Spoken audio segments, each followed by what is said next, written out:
मुस्लिम league नून और पाकिस्तान तहरीक इंसाफ के अरकान असम्बली में कुछ बेचैनी सी नज़र आ रही है। क्या ये बेचैनी किसी बड़ी गड़बड़ का बायस बन सकती है? आप जानते हैं कि कुछ दिनों से पंजाब असम्बली में मुस्लिम लीग नून के कुछ MPs जो हैं वो वज़ीर आला उस्मान बुज़दार साहब की जुल्फ़ के असीर बनते जा रहे हैं, उनके साथ उनकी मुलाकातें हो रही हैं। और दूसरी तरफ पंजाब असम्बली ही में तहरीक इंसाफ के कुछ MPs जो हैं वो बुज़दार साहब से बहुत नाराज़ हैं। यानी कि मुस्लिम लीग नून के MPs बुज़दार साहब की जुल्फ़ के असीर बन रहे हैं और अपनी जो उनकी पार्टी है तहरीक इंसाफ उसके MPs उनके खिलाफ जा रहे हैं। इसकी क्या वजह है? और आज जो इस्लामाबाद में तहरीक इंसाफ की पार्लिमानी पार्टी का जो इजलास था उसमें भी कुछ जो तहरीक इंसाफ के MNAs हैं उन्होंने कुछ वफाकी वज़रा के बारे में नाराज़गी का इजहार किया है। उस पर वज़ीर आज़म साहब ने उनको मुतमिन तो कर दिया है, लेकिन क्या ये जो बेचैनी का इजहार आज हमें नज़र आ रहा है ये आइंदा भी नज़र आएगा या ख़त्म हो जाएगा? और इसके अलावा पीपल्स पार्टी और मुस्लिम लीग नून के ताल्लुकात के हवाले से भी बड़ी चहमगोइयाँ हो रही हैं। इस पर भी बात करेंगे। हमारे साथ मौजूद हैं अली नवाज़ अवान साहब, तहरीक इंसाफ के रुकन कौमी असम्बली और प्राइम मिनिस्टर के मुआविन खुसूसी, जनाब खुर्रम दस्तगीर खान साहब मुस्लिम लीग नून के सीनियर रहनुमा और साबिक वज़ीर, मोहतरमा शाजिया मरी साहबा जो कि 444P की मरकज़ी सेक्रेटरी इतलात।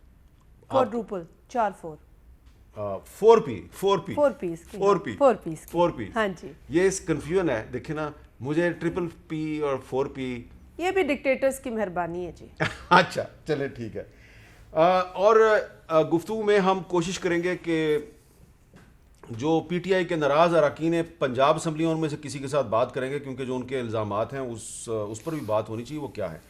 अली नवाज़ अवान साहब, ये बताइए कि ये जो आज पार्लिमानी पार्टी का इजलास था उसमें सुना हमने नूर आलम खान साहब ने, कुछ और जो आपके साथी हैं उन्होंने कुछ नाराज़गी का इजहार किया है, कुछ बेचैनी का इजहार किया है। तो नूर आलम खान साहब ने तो पिन पॉइंट किया कि हफीज़ शेख साहब जो हैं ये पहले भी इसी तरह की बातें करते थे, अब भी इसी तरह की बातें करते हैं। क्या नूर आलम खान साहब एक बड़ी अक्सरियत के जज्बात की तर्जुमानी कर रहे थे या ये उनका ज़ाती ख्याल था? नहीं, उनके दिमाग में कोई क्वेश्चंस थे, उन्होंने प्राइम मिनिस्टर साहब से पूछे रिगार्डिंग ये जो महंगाई थी जो है जो कम ज़रूर हुई है बट स्टिल है, उससे रिलेटेड उनके कंसर्न्स थे।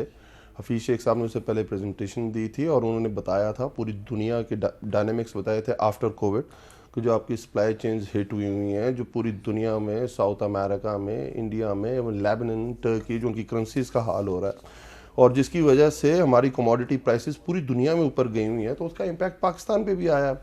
और उनका ये कंसर्न था, उसके ऊपर फिर प्राइम मिनिस्टर साहब ने उनको पूरा ब्रीफ किया, नॉट ब्रीफ, उनको उसका जवाबात दिए और ये सेटिस्फाइड। अच्छा, नूर आलम सेटिस्फाई हो गए? वो तारीफ कर रहे थे आखिर में खान साहब की। और वो जो नजीब हारून साहब ने कहा कि ये जो आपको कराची के बारे में बताया जा रहा है ये गलत बताया जा रहा है? नहीं, ये नहीं कहा उन्होंने कहा कि थोड़ा उसकी पेस में इजाफा होना चाहिए। ट्रांसफॉर्मेशन पैकेज जो 1100 अरब रुपए का दिया गया है, जिसमें असद उमर साहब ने उधर ब्रीफिंग भी दी और उन्होंने बताया कि इंशाल्लाह ताला जो ग्रीन लाइन है जुलाई अगस्त में इंशाल्लाह ताला उसके ऊपर बहुत उम्मीद है हमें, उसके ऊपर वो स्टार्ट हो जाएगी कि 4 मुनसिबा जो हमने वापडा के हवाले, जो वापडा की तरफ किया गया है उसका क्या नताइज हैं, जो KCR जो जिसके ऊपर सुप्रीम कोर्ट देख रही है उसके बारे में आपकी क्या अपडेट है, महमूदाबाद नाले के ऊपर क्या हुआ है। बड़ी ब्रीफिंग थी, बड़ी तो ज़बरदस्त। नजीब हारून साहब भी मुतमिन हो गए जी, बहुत अच्छी तरह मुतमईन हुए। खुर्रम दस्तगीर साहब, ये बताइए कि पंजाब असम्बली में आपके बहुत से MPs जो हैं वो बार बार मिल रहे हैं उस्मान बुज़दार साहब को, कुछ को आपने शोकाज नोटिस भी दिए हुए हैं, उसका भी कोई असर नहीं हो रहा। आज भी एक और आपके MP हैं मोहम्मद अरशद साहब, वो भी उस्मान बुज़दार साहब के साथ मिलने चले गए। क्या हो रहा है? नहीं, वही 5 लोग हैं, वो 2019 में भी मिले थे, वो 2020 में भी मिले थे। तो जब भी नहीं, ये मोहम्मद अरशद साहब नए हैं इसमें। तो वो चंद लोग हैं, वो जा रहे हैं और मिलें, ज़रूर मिलें, बड़ी अच्छी बात है। लेकिन मामला ये है कि जिस तरीके से मुस्लिम लीग नून मुत्तहिद रही है कौमी असम्बली में भी और सूबाई असम्बली में भी, बड़ी मुश्किलात का सामना किया है। इंजीनियर कमरुल इस्लाम जो उस ऐवान के रुकन थे और उससे एक तवील लिस्ट है, आज भी शहबाज शरीफ और हमजा शहबाज और खुर्शीद शाह आपको मालूम है जेल में है, तो ख्वाजा आसिफ जेल में है। बल्कि ये बड़ी दिलचस्प बात है, कौमी असम्बली में आप भी जो कि पार्लियामान को देखते हैं कि जो नशस्तें हैं वो अपोजिशन लीडर भी खाली है और पार्लियामेंट्री लीडर भी खाली है और वहाँ भी अपोजिशन लीडर खाली है। तो यहाँ एक ऐसी सूरत हाल में मुस्लिम लीग नून ने बड़ी अपनी तवाना होने का सबूत दिया है। और ये जो भी हमने PDM के महीने गुजारे हैं, इमरान खान साहब का ये बयानिया दफन हो गया है कि ये सारे डाकू चोर हैं, इनके साथ कोई अवाम नहीं है।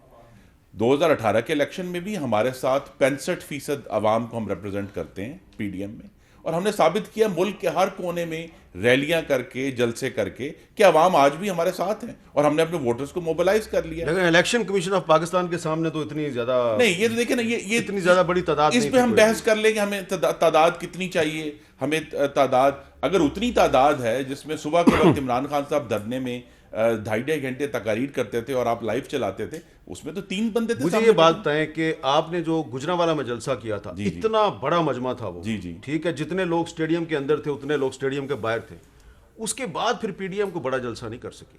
नहीं नहीं, कराची में बहुत बड़ा जलसा था, कोयटा में बहुत बड़ा जलसा था, मुल्तान में बहुत बड़ा जलसा पंजाब था। की बात कर रहा हूँ। नहीं, तो बहुत बड़े जब जलसे हुए हैं। मेरी साहब, असल बात यह है कि एक तो बयानिया दफन हुआ, दूसरा पीडीएम ने साबित किया कि हम पुरअमन हैं, हमें जरूरत नहीं पड़ी इस्लामाबाद पुलिस को डंडे मारने की, ठीक है, सुप्रीम कोर्ट की जंगले पे शलवारें लटकाने की, पीटीवी पे डंडा से कब्जा करने की, हमें जरूरत नहीं पड़ी कि हम पार्लियामान के जंगले तोड़ें।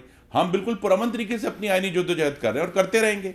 लेकिन इशू ये है कि ये हुकूमत ऐसी है जो भूल जाती है ना जी, हम तैयारी की लीज देना भूल गए हैं, हमें नहीं याद रहा कि हमने जनाब जो है वो पार्लियामान का इजलास बुलाना है 3 महीने, वो भूल गए हैं, LNG मंगवाना भूल गए हैं, कोविड की वैक्सीन मंगवाना भूल गए हैं। नहीं अब तो आ रही है। नहीं, कहाँ आ रही है? चले जरा मीर साहब, आप जरा गौर फरमाइए, इस पे 16 लाख मैक्सिमम जो अभी तक गवर्नमेंट ने अनाउंस किया है, 22 करोड़ की आबादी के लिए 11 लाख किया था इससे। हाँ, 11 lakh 1% of the population, half percent. 22 और देखिए ना, करोड़ ये तो नहीं हो सकता ना। अच्छा, ये नहीं, एक बार फिर आप बात कर, देखिए, आप कहें चीनी की रिपोर्ट आ गई, IPP की रिपोर्ट आ गई, आटा रिपोर्ट आ गई, फिर आप भूल जाएं कि जनाब उस पर क्या करना है, किसी को पकड़ना भी है। कश्मीर को आजाद कराना भूल गए मीर साहब।